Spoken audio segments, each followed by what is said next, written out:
Selamat pagi, teman-teman dan Bu Fulan. Saya Teresa dan saya akan menjadi moderator pada presentasi kelompok kami. Pertama-tama, sebelum kami mulai untuk menjelaskan kode etik profesi guru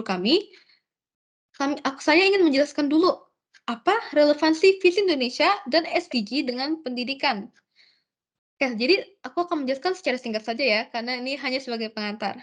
Salah satu pilar pembangunan Visi Indonesia 2045 adalah pembangunan manusia serta penguasaan ilmu pengetahuan dan teknologi. Dan salah satu tujuan 4 pilar Indonesia adalah mencerdaskan kehidupan bangsa. Saat kita lihat nih, oh, salah satu tujuannya itu mencerdaskan kehidupan bangsa, maka kita langsung berpikir dong, oh iya, pendidikan. Jadi melalui pendidikan dapat membantu membangun atau dapat membantu untuk mencapai visi Indonesia 2045. Nah, untuk SDG poin nomor 4 adalah quality education. Dari situ kita juga bisa langsung tahu ya, kalau quality education ada di SDG, maka pendidikan tentunya penting untuk tercapainya goals-goals SDG itu. Namun, SDG poin nomor 4 quality education ada di dalam SDG karena ketika orang bisa mendapatkan pendidikan yang berkualitas, mereka bisa keluar dari kemiskinan. Dan sebaliknya, untuk mengatasi kemiskinan, kita perlu meningkatkan mutu pendidikan kita. Karena dari pendidikan yang bermutu, makin banyak orang yang mempunyai pengetahuan dan keterampilan yang dibutuhkan di masa mendatang, serta meningkatnya kualitas sumber daya manusia. Oke, jadi itulah pengantarnya ya. Dan sekarang kelompok kami akan mulai menjelaskan 10 kode etik profesi guru yang kelompok kami buat. Untuk poin pertama dan kedua akan dijelaskan oleh teman saya Vio. Silakan untuk Vio.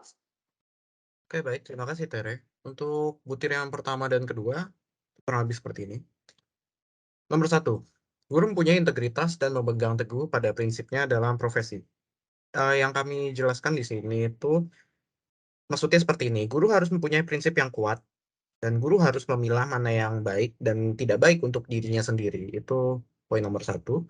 Poin nomor dua, guru berkoordinasi dengan orang tua peserta didik untuk mengembangkan potensi peserta didik. Jadi yang kami ingin sampaikan di sini adalah guru tidak bekerja sendiri, namun bekerja sama beserta orang tua, peserta didik, dan poin di sini ada pentingnya relasi antara orang tua dan guru itu sendiri dalam perkembangan peserta didik. Oke, baik. Terima kasih. Butir selanjutnya akan dijelaskan oleh teman saya. Saya akan Hmm, menjelaskan Eh, butir nomor 3. Untuk butir nomor 3, guru mempunyai tanggung jawab untuk mendidik karakter peserta didik, terutama rasa empati dan kemampuan peserta didik untuk berkooperasi. Nah, maksud di sini bukan artinya kalau karakter yang lain seperti disiplin dan bertanggung jawab itu tuh nggak penting, namun sama pentingnya. Namun di sini kami tekankan terutama rasa empati dan kemampuan peserta didik untuk berkooperasi. Kenapa? Karena di masa mendatang peserta didik itu nggak bisa bekerja sendirian untuk mencapai suatu goal, untuk mencapai suatu tujuan. Tentunya dalam mencapai satu tujuan dan dalam konteks ini, tujuan itu adalah visi Indonesia 2045, peserta didik itu harus bisa berkooperasi dan berinteraksi dengan sesamanya, harus bisa bekerja sama. Dan saat bekerja sama, itu pasti kan ada interaksi dengan orang lain. Makanya rasa empati itu penting. Kemampuan berkooperasi, kemampuan untuk berkolaborasi itu sangat penting. Sebab itu, guru mempunyai tanggung jawab untuk mendidik sifat dan karakter itu dalam peserta didik. Untuk poin nomor 4, guru mempunyai sikap toleransi dan tidak mendiskriminasi peserta didik berdasarkan suku, ras, dan agama. Untuk poin selanjutnya akan dijelaskan oleh teman saya Tiur.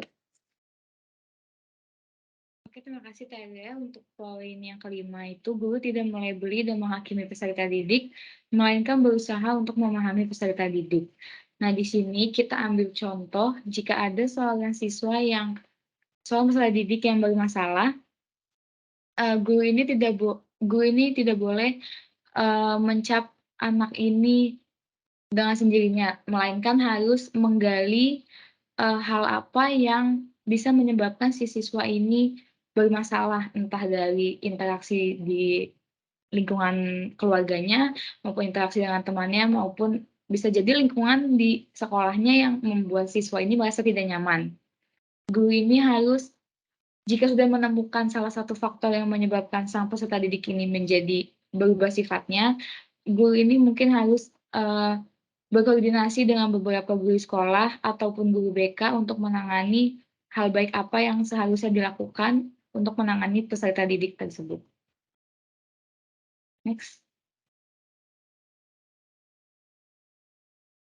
Yang keenam, guru memahami perbedaan dan mengenali keunikan tiap peserta didik.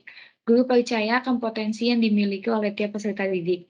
Pada poin ini, kelompok kami garis bawahi potensinya di sini itu adalah bidang akademis dan bidang non-akademis.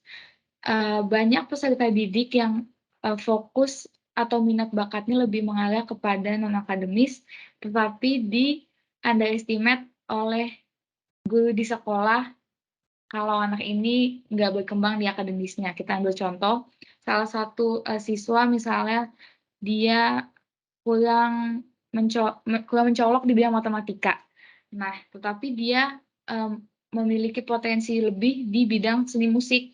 Nah, di sini guru itu harus, memotivasi dan mendorong siswa ini di minat bakat yang lebih ia minati.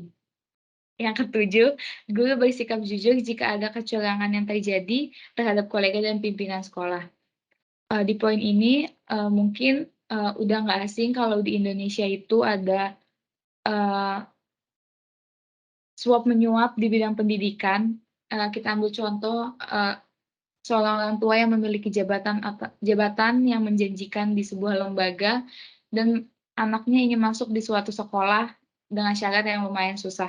Itu nggak menutup kemungkinan kalau, orang tuanya ini akan melakukan suap menyuap terhadap pihak sekolah melalui guru yang ia kenal. Nah, di sini, di poin ketujuh ini kita berharap bahwa guru yang bersangkutan ini bisa, melaporkan hal ini terhadap kolega maupun pimpinan sekolah.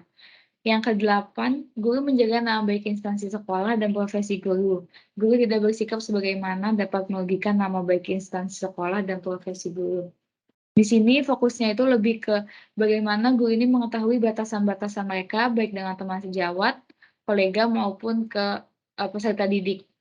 Karena nggak sedikit, kasus dari, guru-guru di Indonesia yang melakukan pelecehan seksual terhadap peserta didiknya, yang pasti sangat merusak instansi sekolah dan profesi tenaga pendidik.